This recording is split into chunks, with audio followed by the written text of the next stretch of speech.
Kita ke informasi mancanegara lain, pemirsa. Zohran Mamdani memenangkan pemilihan wali kota New York. Ya, Mamdani ini menjadi wali kota muslim pertama di New York, pemirsa.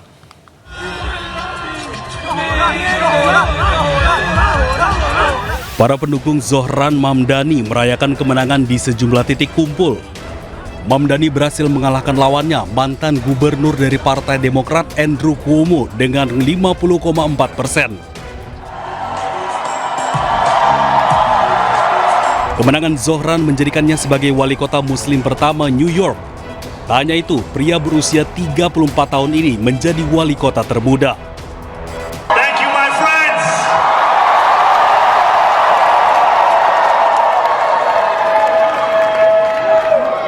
The sun may have set over our city this evening, but as Eugene Debs once said,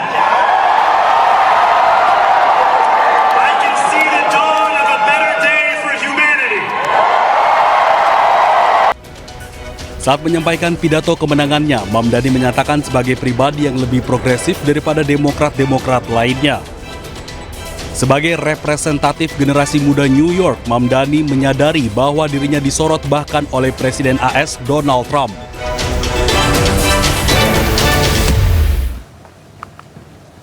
Ya, pemirsa, Israel menyerang sejumlah kota di Gaza secara serentak. Ya, para tentara Israel meluaskan wilayah serangan di sejumlah wilayah lain.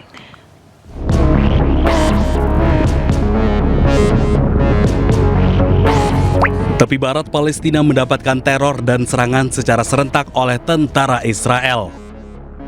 Beberapa mobil lapis baja dan mobil militer Zionis Israel terpantau berpatroli di sejumlah kota seperti di Tubas, kota Aqaba, Tamum, Kem Al-Far'a, dan Askar.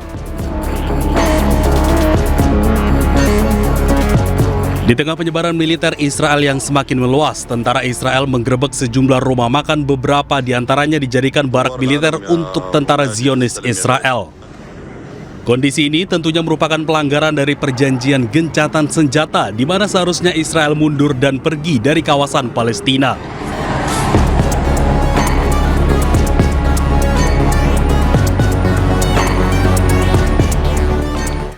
Pemirsa, Brigade Al-Qassam menemukan jenazah sandera Israel di Gaza Timur. Ya, penemuan ini, pemirsa, terjadi saat operasi pencarian melibatkan Palang Merah Internasional.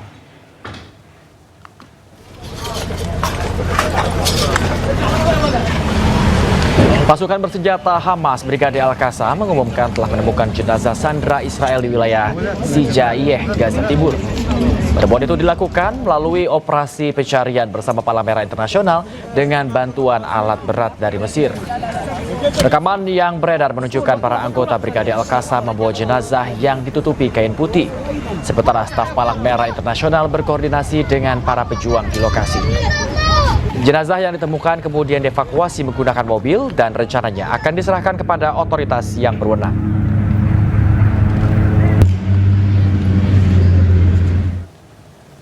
Pasca 2 tahun tidak bisa berkuliah, mahasiswa di Gaza antusias kembali ke kampusnya. Ya, perbaikan beberapa bangunan kampus pun dilakukan untuk proses pembelajaran.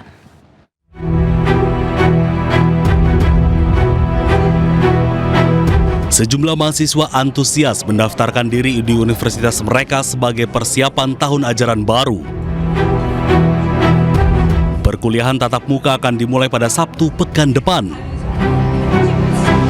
Bagian gedung yang rusak perlahan-lahan akan diperbaiki.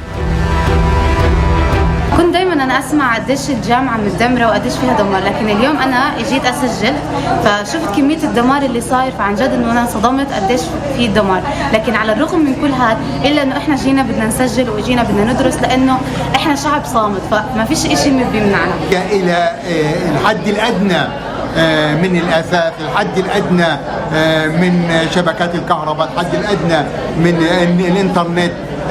نعتمد على شبكات بسيطة في الإنترنت لخدمة بعض الموظفين الذين مخصصين لاستقبال الطلبة الجدد. التحديات كبيرة والإعمار بصورته الحقيقية مؤجل إلى حين السماح بإدخال مواد البناء وكل ما يتعلق بالإعمار من احتياجات. Menurut kantor berita lokal, Kementerian Pendidikan Palestina mencatat lebih dari 30.000 pelajar tewas dan 31.000 terluka sejak dimulainya serangan Israel di jalur Gaza dan tepi barat pada 7 Oktober 2023. 2.000 guru dan administrator terbunuh atau terluka dan 179 sekolah serta 63 universitas hancur.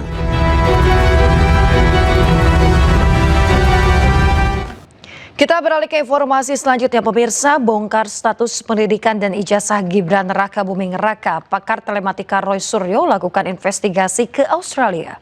Roy mengaku mengantongi bukti baru.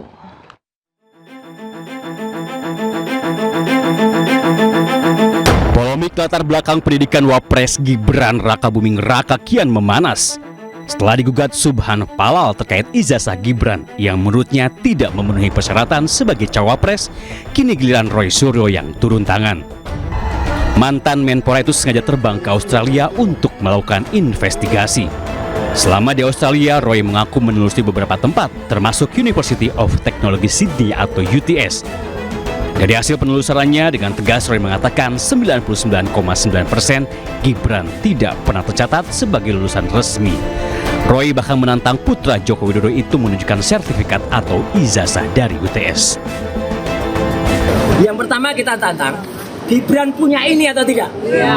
Saya hakul yakin 99% yakin dia nggak punya. Dia nggak punya. Kalau alasannya hilang, bisa dapat dari sana sebenarnya, kalau ada. Dan yang kedua yang kita tantang adalah kita desak Kementerian Pendidikan Dasar Menengah untuk mencabut surat ini. Karena tidak mungkin ada surat ini kalau dia tidak punya sertifikat. Selama melakukan investigasi, pakar telematika itu juga mengaku bertemu sejumlah alumni UTS. Kepada Roy, mereka mengaku tidak mengenal Gibran. Roy juga menegaskan bahwa program InSearch di UTS bukan jenjang pendidikan S2, melainkan program kursus bahasa Inggris. Dan menurutnya, Gibran tidak pernah menyelesaikan program tersebut. Dari Tangerang, Banten, Hasnugara Ainus melaporkan. Menanggapi temuan Roy Suryo di Australia, Wakil Ketua Umum Relawan Jokowi Mania, Andi Azwan, mengatakan yang dilakukan Roy Suryo di Australia hanya jalan-jalan saja. Ketika dia berkunjung berdharma wisata ke Sydney, Australia, dan melihat sekolah Mas Gibran, ke UTS InSearch, dan juga ke kampus UTS. Menurut saya, itu adalah kegiatan yang hanya sekedar untuk jalan-jalan saja. Kenapa? Karena apa yang Roy Suryo lakukan itu tidak tepat sasaran. Ketika dia berkunjung ke UTS InSearch, dia tidak langsung bertemu dengan, katakanlah, pengurus administrasi dari UTS InSearch, tapi hanya di depan UTS InSearch. Kalau ini kita melihat bahwasannya yang dilakukannya itu adalah membuat suatu framing saja, ya, bukan mencari kebenaran yang hakiki itu sendiri. Pemirsa, sidang mediasi informasi ijazah Jokowi berlanjut ke tahap pembuktian. Hal ini dilakukan setelah kedua belah pihak menolak untuk mediasi.